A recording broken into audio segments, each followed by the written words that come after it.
Dati, pangarap lang namin mamili ng mga gamit para sa sariling bahay namin. Pero ngayong araw na to, finally, matutupad na yung pangarap na yon. Sige nga. Oh. Wow! Wala! Hindi na babangon. Hoy, tara na. Kapangga, ito yung gusto kong bilhin kasi ito yung na-imagine ko na dito tayo gagawa ng anak. Buang ka. Before nga kami pumunta ng Mandaue, pumunta muna kami dito sa Wilihan. Mga marble at gamit para sa modular para isahan na yung biyahe namin dito sa Davao. Ayun mga pangga, bibili na tayo ng marble para sa ating kusina. Pili kami ngayon kung ano yung kulay na gusto namin. Ano yung bagay sa design ng architect natin. Nga ba? Sa mga doon sa mga store lang na pinupuntahan natin sa Tagum, sobrang liliit. O dito, sobrang haba. Mas matangkad pa sa akin, sa taas lang. Nakapag-desisyon na kami ni Inday Jenny. Agad-agad. At nakahanap kami kaagad ng bagay sa design natin doon.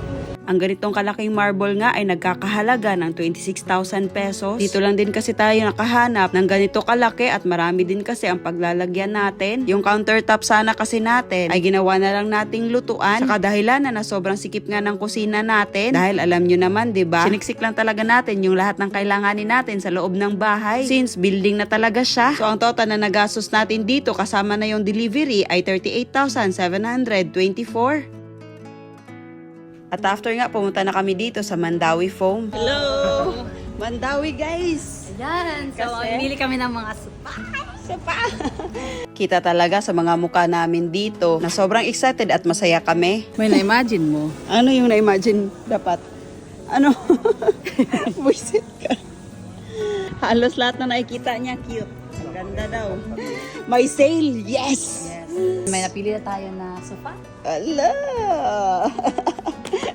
Pero kulang kasi bakit? maliit siya. Maliit siya? Pero yung kagandahan nito, Ah. while watching, While watching? ganun ka no? Oh. Ano ka na? Oo. Gusto mo?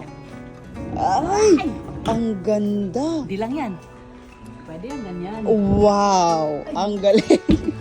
Woo! Pwede Ang pala. galing! Galing, no? Oh, pag makatulog ka na, ito pwede na. pangalawa Sa kwarto, no? Sa Pwede, kwarto.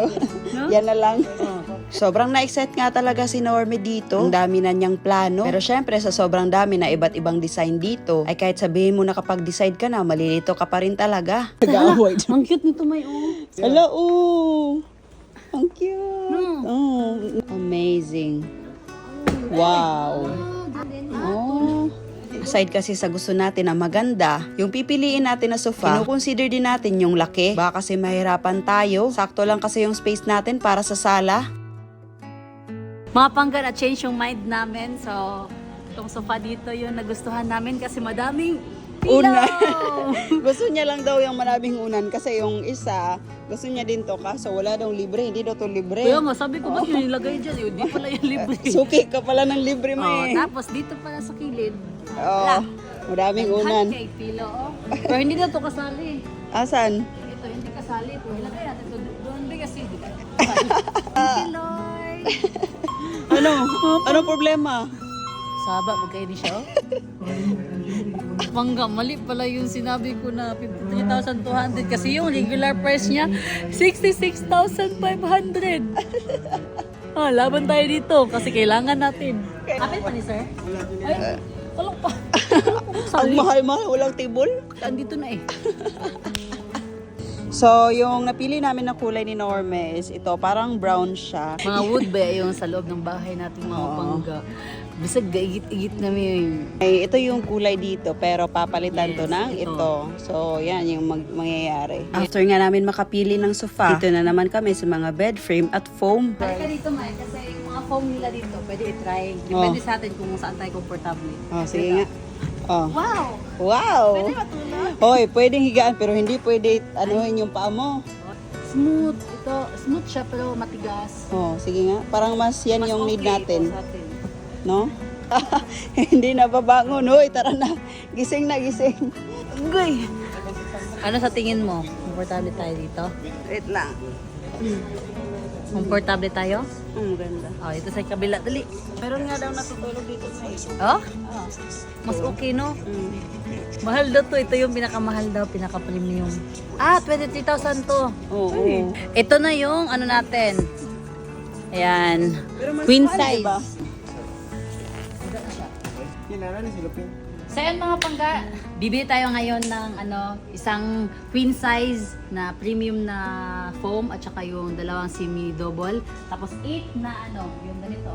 8 pieces na semi-double din, tapos yung isang single. Sobrang dami, no? Sobrang dami nating kwarto kasi may, tapos Kaya double deck pa bawat kwarto, Kuya Pan. Okay, preparation yan kapag lalaki na yung pamilya natin. Alika.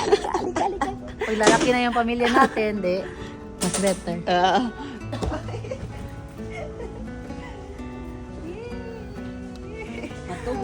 Parang hindi tayo titigilan ni Norme pag hindi ito yung pipiliin natin na bed frame at saka headboard ng bed. Kasi ito gusto ko eh. Pati naman nun. Mga pangga, ito yung gusto kong bilhin kasi ito yung na-imagine ko na dito tayo gagawa ng anak. Buang ka. Sana all. Gagawa anak. Ito ni si Norme. 32,450. Foam Yung foam mo? 23K. Naku. Worth it ba? Worth it yan. Kasi? Ay! Dahil andito na din tayo, pumili na din tayo ng mga comforter para sa lahat ng bed. Grabe, mag-alas 6 na ng gabi at hindi pa rin kami tapos sa pagpili dito. Pero, good news, sa unan na kami. Parang last Unan part na. na to. Oo. Unan na. Pero, ang tanong, magkano nga ba yung babayaran natin dito? Aguroy, yun lang. Susubukan ni Norme yung unan. Kung okay ba? O, ano sa tingin mo? Tulog na. Cellphone ka. Nice to nice. Okay. Okay. Grabe, inaantok at sobrang pagod na namin sa lakad namin today. Yung bang ang sarap ng hindi bumangon dito. So yung binili din natin ng mga unan ay 24 pieces lahat. Mandawi, baka naman. Please, baka naman. Makales. Makalis man lang Mandawi. Ganyan ka. Pag nag-away tayo, yan na lang yung gamitin mo. Kahag mo. Ba? Maternity pillow yan. Ay, pwede man yan kahit kanino. Buntis na daw si Normie, guys. Nagbunga na daw. Yes. At nalaman nga namin dun sa napili ni Norme na sofa natin ay sobrang laki lang pala at alanganin siya sa space natin sa sala. Kaya naman, kahit tapos na kami sa lahat ng bibilhin namin, namili kami ulit ng sofa para sa bahay. Kibali, ganito nga siya kasikip kung ipagpapatuloy natin yon. At dapat ganito lang siya para maluwag pa rin. Kahit nga sobrang nakakapagod na at sobrang gutom na namin dahil mag-aalas 7 na din ng gabi nito, tinapos na lang talaga namin kasi sobrang layo pa ng Tagum City kung babalik pa kami dito para pumili ulit. After nga ilang minuto, itong inuupuan ni Norme, ito na talaga yung final na napili namin. So, ayan, ito yung napili ni Norme na sofa na kasi swak siya sa size doon sa sala talaga namin. Tsaka, kuha din natin yung gusto niya na may unan dito, tsaka may free pa na unan na another. Kasi yung pinakauna natin napili doon, parang sobrang laki. Oo, alanganin siya. So, parang ganito yung itsura niya pag ganon. Flash natin. Kaya naghanap talaga kami ng swak lang talaga sa size kasi parang magiging masikip na may kung yun yung pipiliin natin. So, ito yung price niya. Pero parang sa tingin mo may sulit naman ba? Sulit siya? Kasi, ini-imagine ko, yung likod kasi nito is kitchen. Oo. So, dyan lang banda yung table, Oo. yung table natin. So, in case may mga tao dyan, Oo. may mga tao dyan, may mga tao dito, tapos gusto mo, pwede makaupo dito. Oo, diba? pwede. Usap-usapan, Oo. diba? Mas better siya. Compared sa yung mahaba na yung likod, Oo, no? haba. Kasi yan, close na eh. Hindi mo na makita yung nasa likod eh.